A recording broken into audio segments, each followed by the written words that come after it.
Hello mga kabisakul, for today's vlog, magluluto naman tayo ng ginataang santol. Ang mga ingredients natin ay santol, yung kinayod, and then gata ng nyog, unang gata, and then pangalawang gata, sibuyas at bawang, yan ang kailangan. And then lagyan din natin ng daing. Ayan, yung daing or tinapa, pero ang nilagay namin dito daing kasi yun yung available namin dito. So kailangan din natin ng konting asin, kailangan may asin, konti lang, pampalasa.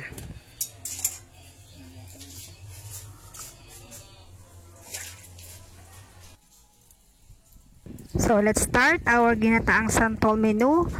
Sa uling natin lulutuin yan kasi medyo matagal siyang pakuluin. So, para makatipid tayo sa ating gas. One eternity later. Ayan, kulo na ang ating unang gata. Many minutes later.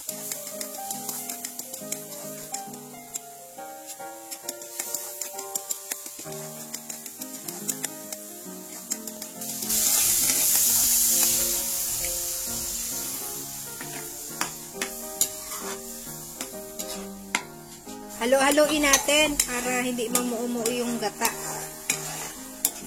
Para minsan nasusunog yung ilalim.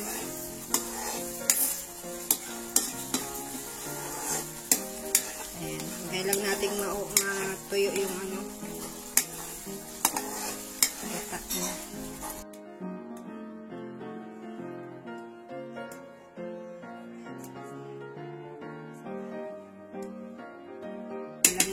Tanghali. Ayan o, medyo natutuyo na siya. Ayan. Konting tuyo pa. Para labas na labas yung mantika ng yung oil ng gata. Ayan. Tuyo na siya. So, nakikita nyo mga bisakol, kung nakikita nyo wala siyang sili. Kukuha muna kasi kami ng konting hihiwalay namin kasi yung isa namin kasama dito ay hindi kumakain ng manghang. So, hihiwalayan muna namin siya ng ulam niya bago namin lagyan ng sili. Nakakuha na kami ng para sa kanyang ulam. So, yan. Dami na yun, oh. Tuyo na siya, oh. So, diba? Sarap. Papatuyuin pa natin ng konti.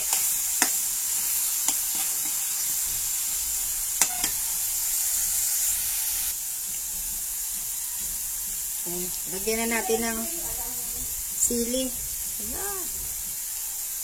Para umanghang naman. Masarap kasi yan maanghang.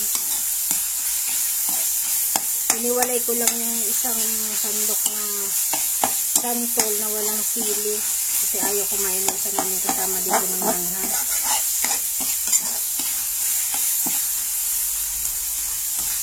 Yan. Siling haba yung ginamit ko na lagay ko. Pero manghang na manghang yun kahit siling haba. Ibang klase yung sili daw yun. So yan ha. Ayan sa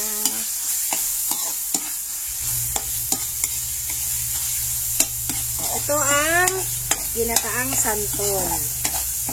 Ayan.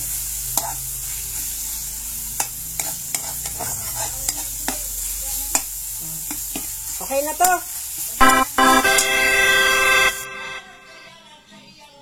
Nalilagyan mo ng daga sa palay sa nyog.